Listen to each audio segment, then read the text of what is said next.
All right, John. Recently, Logan Ryan, former Titan, free agent DB, was on the McCourty Brothers podcast, and he said this about Marcus Mariota in practice last year. He started killing us every single week. Like, he started ripping us apart. Marcus Mariota was the practice quarterback, and he was destroying us, and it made us better. Wow. For those of you new to the page, that's Guy. I'm John. Subscribe, like the video. Also, check out our podcast down below in the description. All right. Those were his practice stats. Here were his real stats. Only started 6 games last year, as we know. It was Ryan Tannehill's job. And now Marcus Mariota is the Raiders' backup quarterback. The question is, will Marcus ever become a full-time NFL starter again? Turns 27 years old the day before Halloween.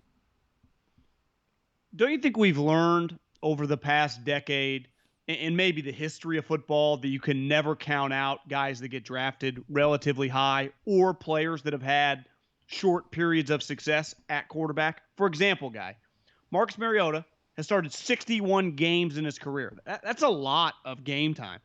Nick Foles, who's an older player. Now, he was a later draft pick, took him a couple years to start, and has kind of been a backup a lot longer than Mariota has only started 48 games. Wow. Now, here's a major difference. In those 48 games, Foles has thrown 71 touchdowns, and obviously he's thrown 76 in all that action. But I'm just not counting out a player who was drafted really high and has had, when you do kind of break it down, just one really good year. But he's been a functional starting quarterback. You know, not a top 10 guy, but he was never until last year, a bottom 5 or 6 guy, right? He was probably in that 15 to early 20s range. I also think with Mariota, if we went year by year here, and you're right, 2016 was the 3,400 yards, 26 touchdowns, 9 picks. I mean, at that point, 2 years that's a good season. You thought this guy was destined to be the franchise quarterback for years to come, and he was a solid runner too. But I do think if we went year by year with him, there would be things in every year that you could pick out and go, that was weird, or that was weird, or that was weird. It's hard to find consistency in terms of premium targets to throw to. The organization hasn't been, I would say, from an offensive standpoint, overly consistent, right? Now, the 2018 year, his 4th year in the league, where he started 13 games, you know who his offensive coordinator was? The head coach of the Green Bay Packers, yeah, Matt LaFleur. Matt LaFleur. And you see the big jump in completion percentage to 69%. The problem is, look at the touchdowns. 11 touchdowns, 8 picks. But one thing that happens, I went back and looked at that year, he had a ass load of injuries. And that's been a thing throughout, like MCL sprains, of course, the broken leg. 18, he injures a nerve in week 1 and can't feel 2 of the fingers in his throwing hand for 5 weeks, has to wear a glove. He had a couple games that year, week 9, week 10, against Dallas and New England that were really good, and then he got hurt again week 11.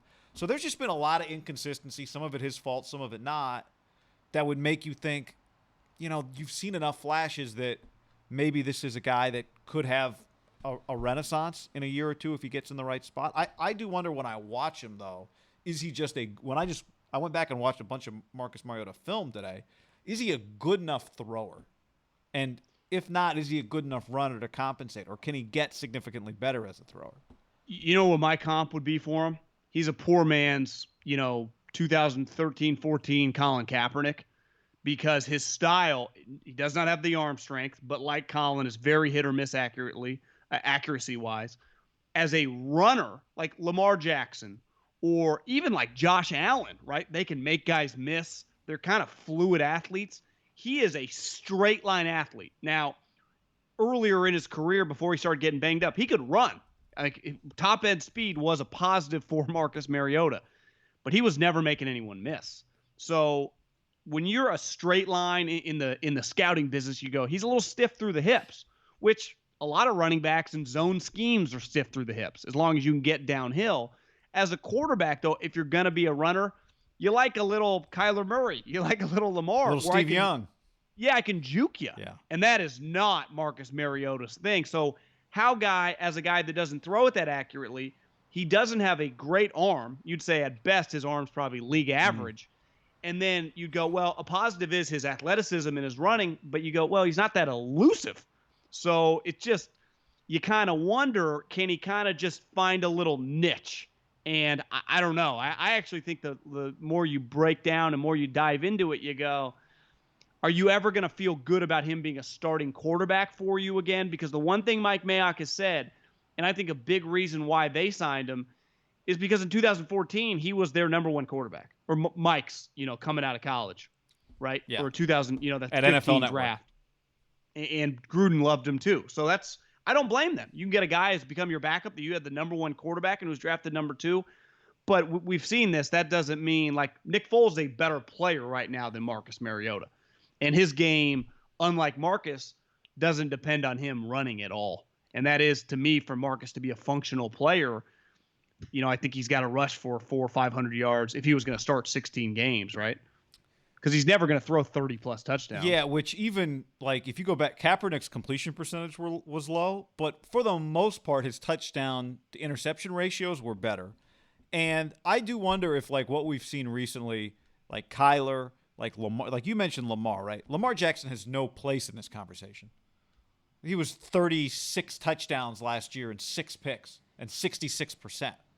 And it basically his first year as a starter. I only brought him up just because he's an athletic runner. So what I'm saying is, Mariota's young, relative. He's only been in the league 5 years. There is time, you're right, for things to evolve. He's not 34 years old. But in the 5 years that he's been in the league, what qualifies as a mobile quarterback and how good of a passer you have to be has changed too. Like, all of a sudden, the mobile quarterbacks are exceptional passers. Like, you would say Kyler Murray, when you just watch him, his ceiling as a passer is much higher than Mariota's, right? And obviously Lamar's ceiling is improved through the roof. Mahomes, mobile, ceiling through the roof. Like, all of a sudden, what passed Josh Allen, what passed as acceptable for a mobile quarterback, the bar has gotten higher in the 5 years that Marcus has been in the league. You know what I'm saying? So he's not, to me, a dynamic enough runner to be this as a passer. Because the guys that are now the mobile quarterbacks are more dynamic runners and more explosive throwers. Big time. And the guys that are coming into the league. Remember Trevor Lawrence in that game against Ohio State running around? I don't know that guy Justin Fields. Last time I checked, really the quarterback Herbert coming in the league.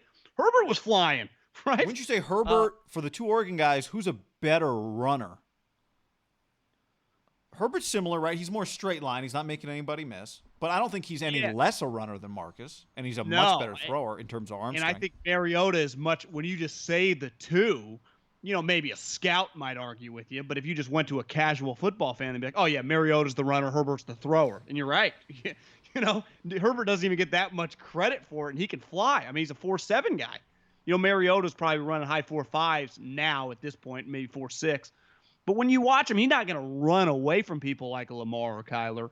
I think the only chance for him to kind of get the momentum back guy, because unlike a lot of players that never get the chance to start or maybe start a little bit, 61 starts a large body of work. Like, he has a lot of tape out there with a lot of different schemes, a lot of different coordinators, and it wasn't very good. And this year, the season that the Titans went to the AFC Championship game, it was dramatic how poorly he was playing, and when the other guy came in, how much better it got. So for him to kind of get some mojo and juju back, I don't think the preseason means shit. Like, it's like he has way too much game. He would need some, like a Drew Brees injury where Teddy goes, hey, guys, I'm a starter again, and then boom, gets a contract. Like Nick Foles, took him multiple years for Wentz to, like, hey, guys, I won the Super Bowl. And it's like, oh, you're still the backup. Wentz is back. He gets hurt again, and Foles is like, okay, I'll win a playoff game. Yeah. Like, and a coach, and that was with a coaching staff that really believed in him. I think he would need, like, Derek to be out like a month and him to just kind of look like the 16 version for everyone to go, okay, next year he could be a starter. Now, I don't think that would just get like a $60 million Teddy Bridgewater contract, but he would need a large body of work in this 2020 season. And if we just say, okay, he's the backup for the next 2 years for the Raiders, he would need to play in several regular season games, in my opinion, to kind of gain the momentum back. Do you agree with that? Yeah, and I would say that what the situation you're talking about can be with the Raiders. It can be with another team. Yeah, it would – whoever. He's going to have to play regular season games and play well. Yeah. Yeah. I don't think the preseason for him will mean anything moving forward. And so what that means is it might take 2 years. Like, it might take him being with a coach for a year and that coach to come out of that year going, I think we got something here, right? Well, I think Teddy is a good example, and Teddy had played way less because he got that major injury. Remember 2 years ago, he almost signed like with the Dolphins and pulled back, and Sean Payton's like, I'm telling you, man. And then it worked out perfectly for him. I think it was 2 or 3, Breeze gets hurt, and it was like, you got 6 or 7 games, and it was just like win, win, win, win, and Teddy's dancing and throwing touchdowns, and him and Sean Payton, and it was just like, God, I think Teddy's pretty good again. You know, the other thing that we could see is, I think if Derek's healthy, we've talked about this, that Derek's the better player. But I also he's more talented. More talented. I think could probably just do more things consistently in terms of throwing. For sure. But I also think John Gruden's not going to just leave Marcus Mariota in cobwebs on the sideline. I think he'll try to use him in some way. Like maybe, the way Harbaugh and the Niners used Kaepernick when Alex Smith was the starter. So I do think we'll see some Mariota this year. I think that, once Coach Reed got to a point, like he wasn't looking to like resurrect careers, like it's going to happen, but I don't think he's doing it necessarily for the wrong reasons. And I'm not saying Gruden signed Mariota for the wrong reasons. They needed a backup. But I do think like Gruden kind of needs to get some juice back. If you could resurrect a guy's career, it was like, okay, Gruden's kind of back. Because so far he's like, his offense is kind of bland and boring and like have the trades. And he would get a lot of credit, guy, if all of a sudden Mariota's starting somewhere in a year or they can trade him in a year, right? Well, you know what? He'd get double. Because they could pick up his option, $10 million, and he's a very tradable player if people like he could be a starter. I'll amend what I was about to say. He'll get triple credit. You'll get credit for resurrecting him, credit for seeing the value in him, and then flipping him. And the third credit will be if you're flipping Marcus Mariota, it's because Derek Carr's had a good year. So he's going to get a lot of credit for that. This could be a huge year for Gruden. Big time. All right, let us know what you think about all this down in the comments below. Like the video.